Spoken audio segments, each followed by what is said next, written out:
wow wow ទឹកជ្រលក់ជប៉ុនយ៉ាម៉ាម៉ូរីហើយអូយទឹកជ្រលក់ជប៉ុនអ្នកនរនេះបាទជាមួយរសជាតិបែបម៉េចនេះ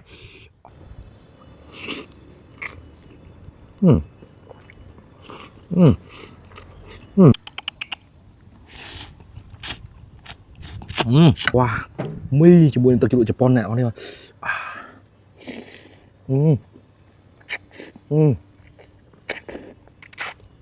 ញ៉ាំជាមួយនឹងទឹកជ្រលក់កូរ៉េសាក់មើលបាទសើក្តាមសើពងអ្នកនរនេះបាទទឹកជ្រលក់កូរ៉េអូខ្ញុំមកសាកជាមួយនឹងទឹកជ្រលក់ខ្មែរម្ដងវ៉ាអូយក្តាមប៉ាំងពងច្រើនណាស់នេះវ៉ាអត់និយាយលេងនិយាយមែនទេណាក្តាមពងវ៉ាកម្លាំងដៃប៉ុណ្ណឹងរឿងអីកាច់មិនទៅអានេះបានគេហៅថាមីឆាក្តាមនំប៉័ងអ្នកនរនេះបាទញ៉ាំមីឆាក្តាមនំប៉័ងមួយទឹកជ្រលក់3រសជាតិទឹកជ្រលក់ជប៉ុនយ៉ាម៉ាម៉ូរីហើយសាក់អូយទឹកជ្រលក់ជប៉ុនអ្នកនរនេះបាទជាមួយរសជាតិបែបម៉េចនេះតែនោះកាមេរ៉ាជួយចិត្ត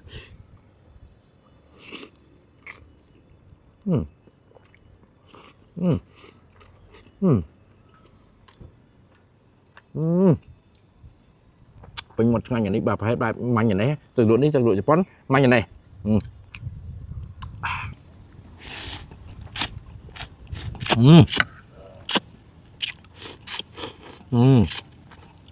វ៉ាមីជាមួយនឹងទឹកជ្រលក់ជប៉ុនអ្នកនេះ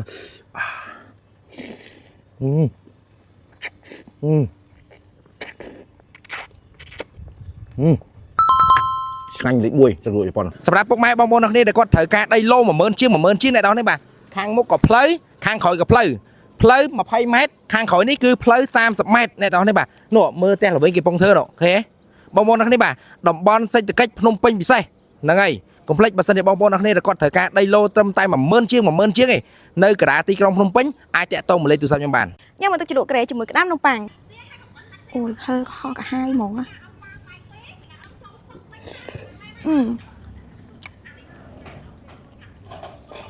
អូយជិះវិញហើយបងខ្ញុំហើយ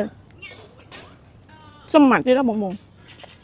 ជុំខ្ញុំចិត្តអានេះហ្នឹងលក់កូរ៉េអូច្រើនបាត់នឹងបានខលមកនេះឆ្ងាញ់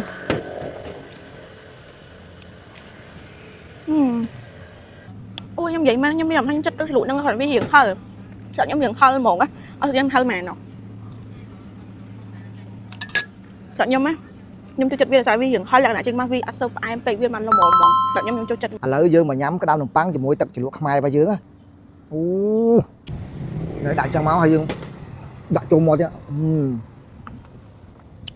ហើយដាក់មីទៀតមកមីឆ្ងាញ់ណាស់ទឹកជ្រលក់ខ្មែរឆ្ងាញ់មែនទេកម្លាំងដៃប៉ុណ្ណឹងរឿងអីកាច់មិនទៅ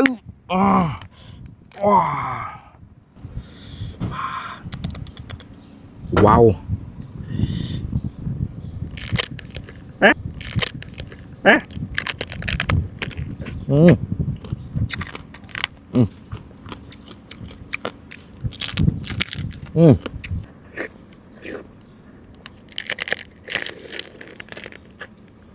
ខ្ញុំប្រាប់មួយក្តាមនំប៉័ងញ៉ាំបានតែពងឯងតែបើសិនសាច់ចាញ់ក្តាមសេះយើងឯងប្រាប់ថងមកអញ្ចឹងបើពេលអ្នកនរនេះទិញទៅកុំអន់ចិត្តមួយសាច់វារៀងស្កកដូចថាវាកករបស់កកថ្មិញ1គ្រាប់300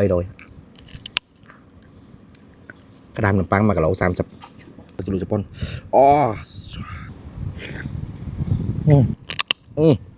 ប្រកួតមួយគ្នាមួយស្មើខាំឯងប្រកួតខាំឯងពេលថ្មិញ discount 30% សម្រាប់ការបាក់ថ្មិញបាក់1ថែម1ដក1ថែម1វ៉ាទឹកជ្រលក់កូរ៉េបងប្អូនអ្នកនេះគាត់ត្រូវការទិញក្តាមប៉ាំងខ្ញុំតម្លាក់ page របស់គេឲ្យនៅក្នុង comment នេះ